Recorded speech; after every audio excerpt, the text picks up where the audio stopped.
11월 8일 오늘의 말씀은 디모데전서 5장 1절에서 16절입니다.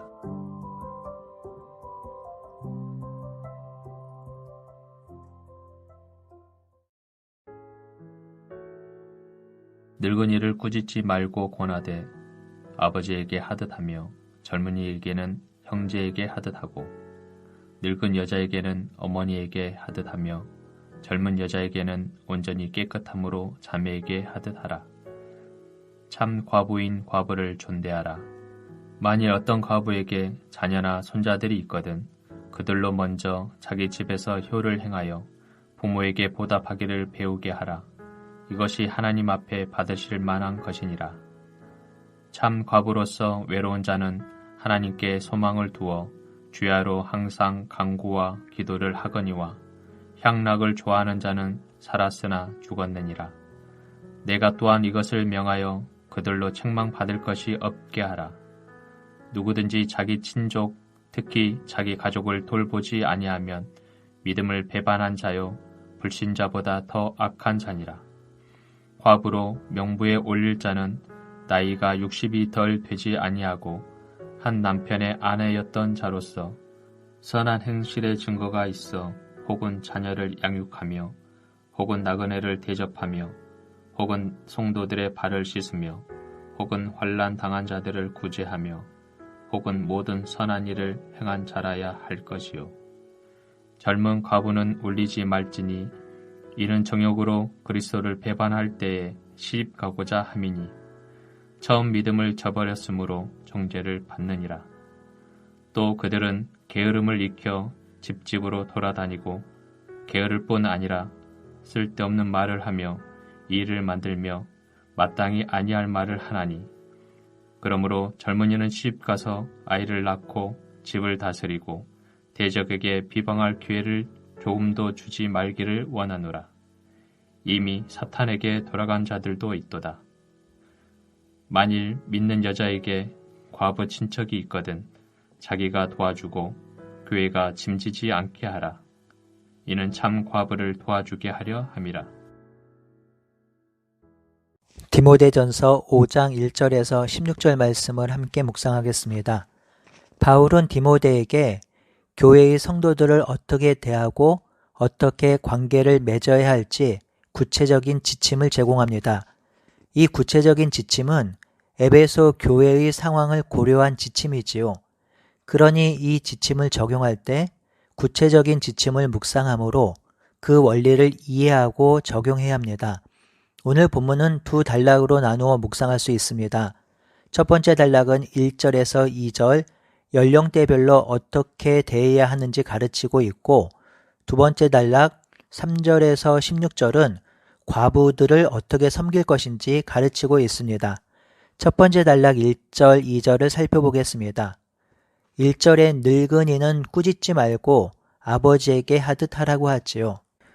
여기서 늙은이는 헬라어 의미로 보면 사도행전 20장 바울이 에베소 장로를 불러 고별 설교를 할 때 그 장로와 같은 브레스 비테로스입니다. 그러니 여기서 늙은이는 장로와 같은 나이 드신 어른들을 총칭하는 표현입니다. 그렇기에 나이가 드신 분들을 꾸짖지 말고 아버지 대하듯 격려하라고 합니다. 2절에서 늙은 여자를 대할 때도 똑같습니다. 어머니에게 하듯 하라고 하지요. 성도 여러분, 나이가 들면 모든 것이 불편해지고 서툴고 약해집니다. 기억을 잘 못하기도 하고 귀가 잘 들리지 않아서 대화를 할 때 동문서답하는 경우도 있습니다. 몸도 약해져서 빨리 움직이지 못합니다. 이렇게 되면 젊은이들은 나이 든 어른들을 무시하거나 답답해하는 경우가 생기지요. 하지만 성경은 나이 드신 어른들을 어머니, 아버지 대하듯이 대하라고 권면합니다. 나이가 들었다고 무시하고 경시하지 말고 부모를 공경하듯 공경하라 하지요. 그리고 젊은 남자는 형제를 대하듯이 젊은 여자는 자매를 대하듯이 하라고 합니다. 그런데 젊은 여자를 대할 때 한 문장이 더 붙습니다. 온전히 깨끗함으로 자매에게 대하듯 하라고 하지요.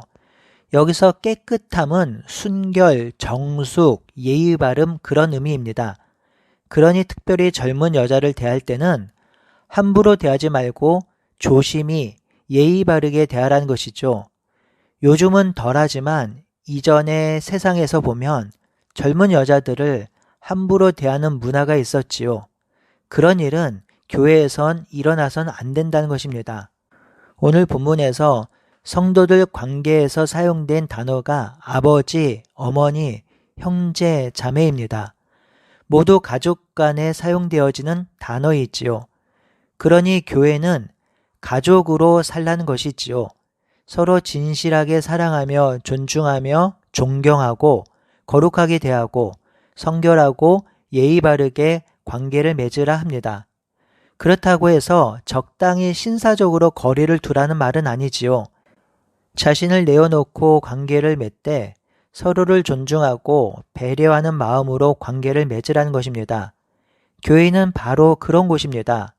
나이, 성별, 지위, 학력, 성격, 성품, 습관이 모두 다르지만 그리스도 예수를 주로 모신 곳이니 하나님을 아버지라 부른 곳이니 교회는 또 하나의 가족입니다. 그러니 우리가 가족됨을 누리고 가족으로 살아가는 우리 모두가 되길 바라고 소원합니다. 둘째 단락 3절에서 16절은 과부를 어떻게 섬길 것인지 가르치고 있습니다. 성도 여러분, 혹시 설교를 듣기 전에 본문을 묵상해 보실 때 어떤 느낌이 드셨나요?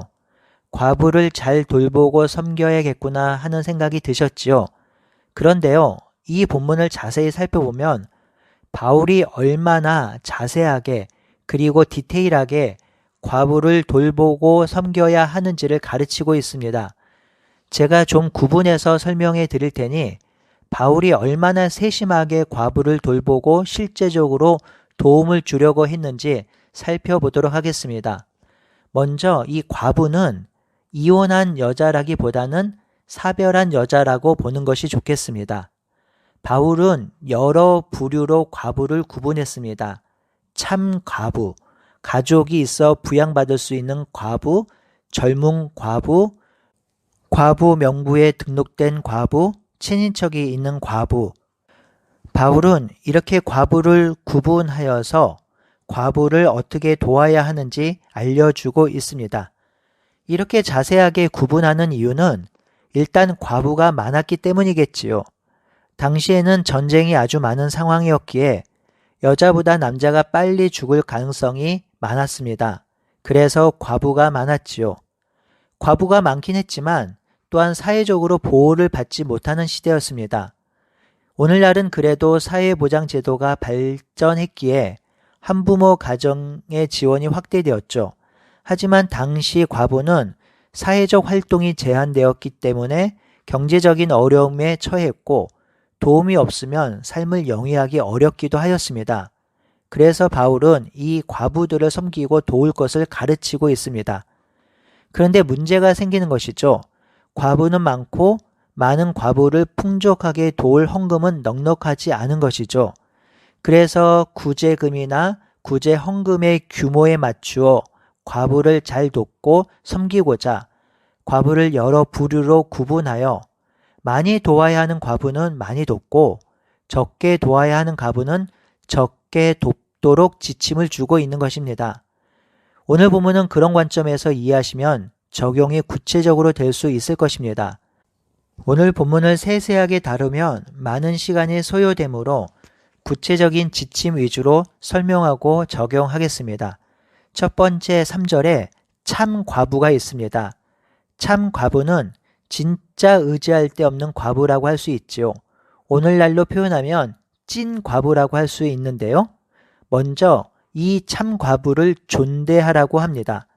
여기서 존대는 존경하는 것과 더불어 경제적인 지원을 포함하는 단어입니다.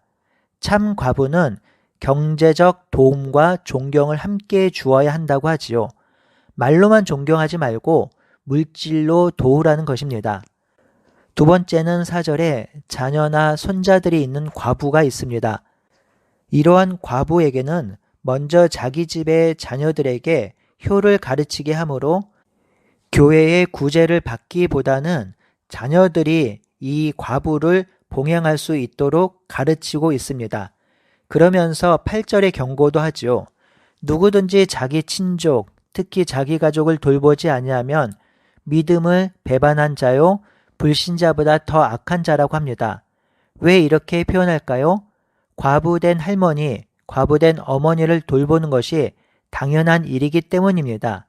또 하나는 자녀가 있는 과부에게 구제연금이나 후원금이 지원되면 다른 더 공공한 참 과부를 돌볼 수 없기 때문입니다. 세 번째, 9절에서 10절에 과부의 명부에 올릴 과부도 있습니다. 당시 과부가 많았고 과부를 잘 돕고 섬기기 위해 과부 명부가 있었던 것으로 보입니다. 이 과부 명부에 올릴 과부의 조건을 말하고 있는데요. 60이 덜 되지 아니하고 한 남편의 아내였고 선한 행실의 증거가 있어야 한다고 합니다.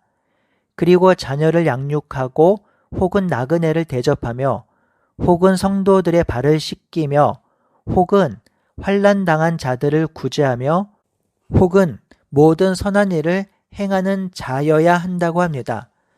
과부의 명부에 이름을 올린다는 것은 단순히 경제적 지원만을 위한 것은 아닌 것 같습니다. 이것은 교회의 본이 되는 일입니다. 과부의 명부에 이름이 올라간다는 것은 그 과부의 행실을 칭찬하는 것으로 교회 성도들이 과부의 행실을 본받게 하고 교회가 따라가기 위한 노력이 포함되어 있는 것으로 보입니다. 네 번째는 11절에서 15절의 젊은 과부입니다. 젊은 과부는 명부에 올리지 말라고 하지요. 그 이유는 아직 그들의 행실이 검증이 되지 않았기 때문입니다. 젊은 과부는 나이가 아직 젊기에 결혼을 다시 할 수 있으며 성적 유혹에 빠질 수도 있기 때문입니다.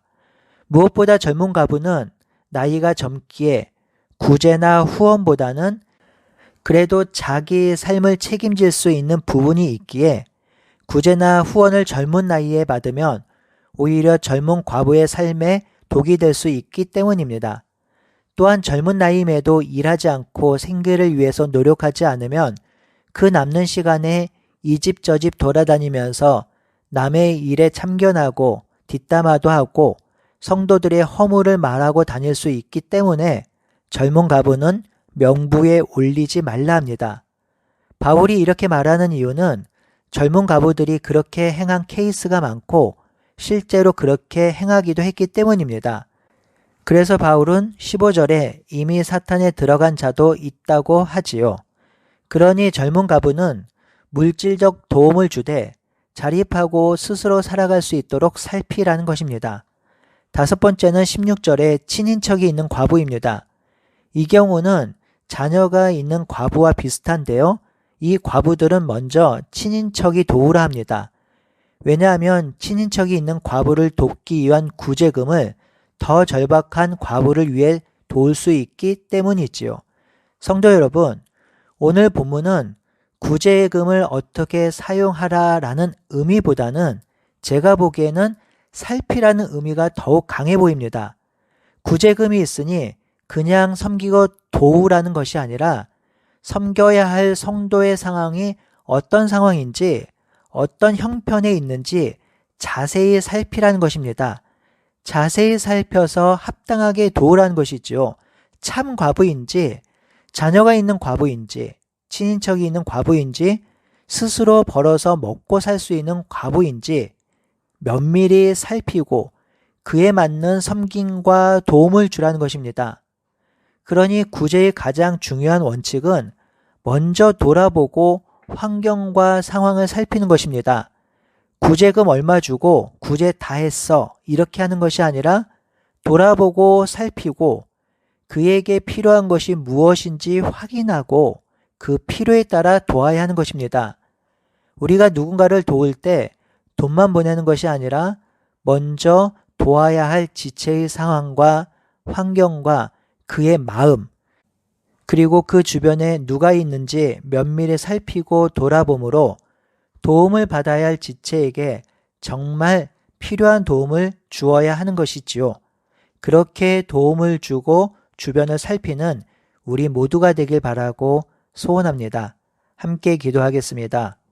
하나님, 우리 주변에 연약하고 힘들고 도움을 주어야 할 지체들이 있습니다. 하나님, 우리가 그들을 위해 먼저 기도하게 하시고 그 지체들에게 무엇이 필요한지 먼저 살피고 상황을 돌아볼 수 있도록 인도하여 주시옵소서.